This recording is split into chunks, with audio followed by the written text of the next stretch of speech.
Hello and welcome to the Pretty Good Gaming Daily Triple, your no shit gaming news video. That's 3 news stories in one video with zero faff. Joy-Con drift is a long-standing problem with the Nintendo Switch and really holds the console back being as good as it could be. Many Switch owners report issues across various games where the character will move without input from the analog stick. If your character moves while playing with Joy-Cons even though you're not touching it, then congratulations, you're experiencing Joy-Con drift. 2 of my 4 Joy-Cons suffer this issue, and it's a problem that Nintendo has known about for a long time but has still chosen to do nothing. As a result, a mother and child from California have filed a class action lawsuit against Nintendo and are demanding $5 million in damages. Obviously, they won't get all that money to themselves since this is a class action lawsuit, meaning that everyone who joins in will get a portion of the money if they win. The mother, Luz Sanchez, brought her preteen son a Switch in 2018, and apparently within just a month, the Joy-Cons began to drift, and then within a year, quote, the Joy-Con drift became so pronounced that the controllers became inoperable for general gameplay use. The drift is seemingly caused by wear and tear on the analog stick building up on the sensor, which leads to incorrect inputs. This problem could easily be fixed by using a more resilient material for the joystick so that it wouldn't allow as much residue to accumulate on the sensor, but of course that costs more money. Another issue is that not only is this a problem, but Nintendo has done virtually nothing about it. The company did offer free repairs back in July last year, but that reportedly is only a temporary fix. Nintendo still continues to sell Joy-Cons which it knows full well are faulty and likely to suffer drift problems. Nintendo's president, Shuntaro Furukawa, directly acknowledged the issue in June this year and even apologized. Regarding the Joy-Con, we apologize for any trouble caused to our customers. We are continuing to aim to improve our products, but as the Joy-Con is the subject of a class action lawsuit in the United States and this is still a pending issue, we would like it to refrain from responding about any specific actions. If you know there's a problem with your product, then you f***ing well fix it and you don't keep on selling the bloody thing. Sanchez's lawyer is arguing that Nintendo hasn't done enough to resolve the issue, and I couldn't agree more. Defendant continues to market and sell the products with full knowledge of the defect and without disclosing the Joy-Con defect to its consumers in its marketing, promotion, or packaging. Defendant has had a financial motive to conceal the defect, as it did not want to stop selling the products and or would need to expend a significant amount of money to cure the defect. This also isn't even the first class action lawsuit about this problem, as Furukawa touched on. The other lawsuit was filed in September last year and is basically exactly the same as this one. The Joy-Cons are defective and Nintendo knows about it but continues to sell them. That lawsuit is linked in the description, but it is long, so make sure you're sitting down with a cold one if you want to tackle it. And then on top of that, a French consumer advocacy group is taking Nintendo on, accusing the company of planned obsolescence. That pretty much means that the Joy-Con was designed to fail after a certain point, forcing users to buy a new one. Just like everything Nintendo produces, the price tag of a single Joy-Con is still very steep 3 years after release. A single Joy-Con goes for 40 quid on the Nintendo official store, and most games need 2 to function properly. You can get a bundle for around 70 quid, which is already a hefty price, and that's before the fact that you'll probably need to buy another set in just a couple of months. Please comment below if you've had this problem or which controller it happened to, because I know both Gaz and I have had this problem, and clearly many others have too. If you or a relative is suffering from Joy-Con drift, please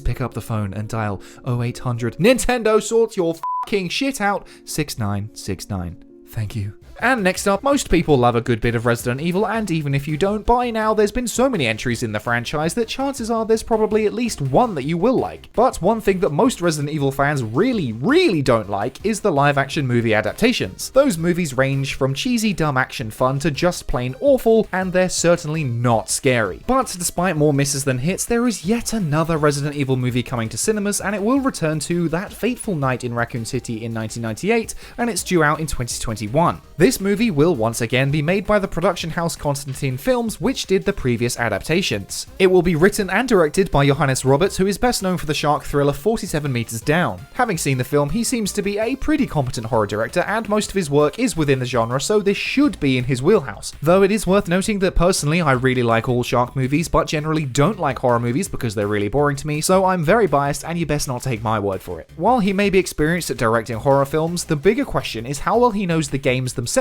because this version, quote, will remain faithful to the experience of the original games. Paul W.S. Anderson's version of Resident Evil was virtually unrecognizable from the games apart from a handful of character names and locations. The main character wasn't even in the games and had a bunch of superpowers at one point. Like, how is that Resident Evil in any way? Despite that, the film still performed well and earned very decent money. According to a press release, by 2016, a total of 6 films were made in this series, which have altogether earned $1.2 billion in the worldwide box office revenue. Roberts does claim to be a fan fan of the games, but we'll have to wait and see. With this movie, I really wanted to go back to the original first two games and recreate the terrifying, visceral experience I had when I first played them, whilst at the same time telling a grounded human story about a small dying American town that feels both relatable and relevant to today's audiences. In terms of casting, there are a few familiar faces who are pretty good, but some will no doubt be displeased with who plays who. Kay Scodelario from Maze Runner and Skins will be Claire Redfield, Hannah John Kamen from Ant-Man 2 will be Jill Valentine, Robbie Amell from Upgrade is Chris Redfield, Ava Jogia from Zombieland 2 as Leon S. Kennedy, Tom Hopper from The Umbrella Academy will play Albert Wesker, and Neil McDonough, who's in everything from Star Trek to Desperate Housewives, will be William Birkin. Now, I'm trying to hold off judgment until we see them in their full costumes and in character, but some of these choices do seem pretty questionable. The most notable one for me at the moment is Ava Jogia as Leon. Leon's defining visual trait is his swoopy 90s boy band dirty blonde hairdo, and if they get that wrong, then he's just not Leon. I can't tell you if this actor's any good because I've not seen any of his work, but somehow I just don't see that hairstyle working on this guy. But some of the folks in there are pretty great based on some of their previous work, so hopefully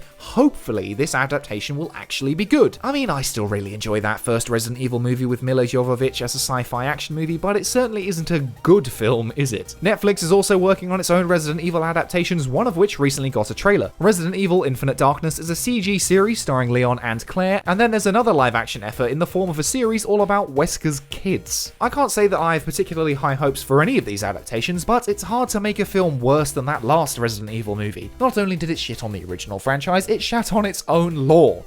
The less said about that one, the better, huh? And finally, a very short one to finish up, Tony Hawk's Pro Skater 1 and 2 has been a very popular remake with fans of skateboarding and 90s nostalgia, but some fans are going even further with it. In the game, there is a map creator called Creator Park, which allows users to design and build their own skate parks. One PC player who goes by Scrambles on Reddit has recreated Hyrule Temple from Smash Bros. In the game. The map even has the music from the iconic stage, and it's shockingly accurate. What makes this even more impressive is that the stage in Smash Bros. Is only playable in 2D, but this version is fully 3D, allowing you to skate at will. The map is public to anyone who owns the PC version of the game, but not to other platforms as the game currently doesn't support crossplay. If you want to try out the park for yourself, it's called Hyrule Temple, and the creator name is Scramble. And that's it for today. If you enjoyed this no shit format, go ahead and give the video a like to give it a boost, hit subscribe and the bell if you want to stay up to date on all future installments, toss a coin to your YouTuber over at patreon.com/prettygoodgaming. That's all for today. I've been Henry Cooper.